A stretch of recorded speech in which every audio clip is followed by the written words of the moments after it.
Jan and I were talking and as we came down, and it seems so clear to us that that when the economic base goes, it's just a matter of time the culture is going to go. And I don't know if there's much that can be done about it. Yeah.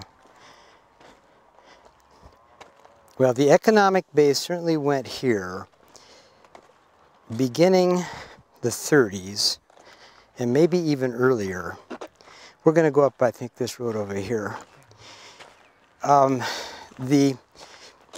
The fact that they were denied their common lands and had to homestead was claimed by Leonard and Loomis to be a big factor for the quandary, the economic despair that these villagers were in about 1940. Mm-hmm. I think that American society was changing, and small irrigated farms were simply not viable economically, and I think that Leonard and Loomis were not looking at the bigger picture enough.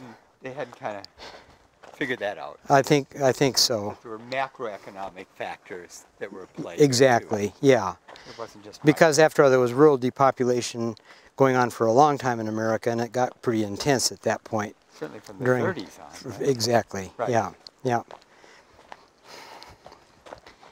But what can you do about a culture when that economic base goes away? That's my question. And again, that goes back to our time on the res. Because the same process is taking place. Yeah, right. And they're struggling so much a lot of people are, to retain that culture. They have their own college.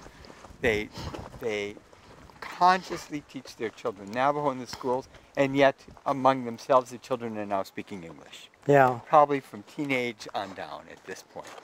So they've lost the isolation. They have trucks and TVs, which they love, but they've lost the isolation, and they don't have an economic base. They can't support themselves and then go off the reservation to work. So can you preserve a culture in that circumstance? I think with great difficulty. And what's happening in New Mexico is that the culture is gradually being anglicized.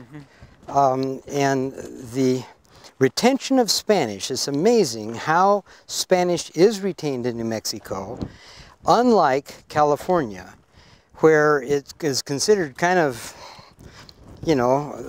something you don't want to do, to keep on speaking Spanish if you're a Mexican American out there. Yeah. Here is considered something you do want to do. You want to preserve as much of your heritage as you can, but still, the proximity to Anglos has been eroding Hispanic society culture for a long time.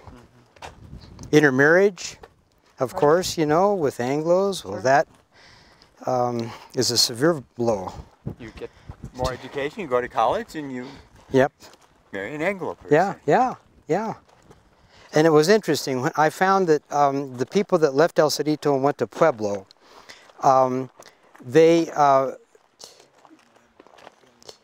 their children, about half of them married Anglo girls, the children that had grown up in Pueblo, and the other half married Spanish girls.